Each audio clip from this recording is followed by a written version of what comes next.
নমস্কার, কেমন আছেন? আশা করি সবাই ভালোই আছেন। চ্যানেলে সবাইকে স্বাগত জানিয়ে আজ দুটি আসনের কম্বিনেশান নিয়ে এসেছি, বকা আসন এবং সেখান থেকে ট্রান্সফর্ম হয়ে কী করে কাকা আসন করা যায়। শেষ পর্যন্ত দেখুন, আশা করি ভালো লাগবে।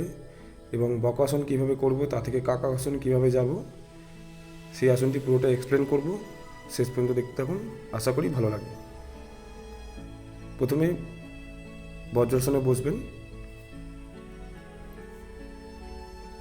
তারপর ধীরে ধীরে হাতের রিস্ট অর্থাৎ টোটালটাই পাম এবং হাতের রিস্টের উপর ভর দিয়ে হয়। যেভাবে ভিডিওতে রয়েছে সেইভাবেই করতে পারেন। বকাসন এইভাবেই করা যায়। এই বকাসন করলে রিস্টের জোর বাড়বে, কনসেন্ট্রেশন লেভেল বাড়বে। দেখুন, বগলের ঠিক নিচেটা এইভাবে টাচ করে ধীরে ধীরে ব্যালেন্স করে মাথাটা টান দিয়ে, থুরিনটা টান দিয়ে তবে তুলবেন। এবং যখন কাকা আসনে ট্রান্সফর্ম করবেন, তখন অবশ্যই যে হাতে আপনার শক্তি বেশি বা জোরটা বেশি, সেই হাতে বকাসনের পজিশনটা থাকবে। বাদবাকি অন্য পাটা ধীরে ধীরে উপর দিকে তোলার চেষ্টা করবেন। অবশ্যই একবারে হবে না, বারবার প্র্যাকটিস করলে তবে আসবে।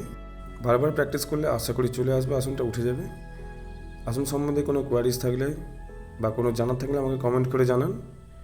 অন্য কোনো আসনের ভিডিও চাইলে অবশ্যই আমাকে কমেন্টে জানাবেন। ভালো লেগে থাকলে লাইক করবেন, পাশে থাকবেন। দেখা হবে অন্য কোনো ভিডিওতে। আজকের মতো টাটা। যোগের প্রচার এবং প্রসার হেতু ভিডিওগুলি বানানো এবং আপনাদের কাছে নিয়ে আসা। তাই যোগ করুন, সুস্থ থাকুন এবং যোগ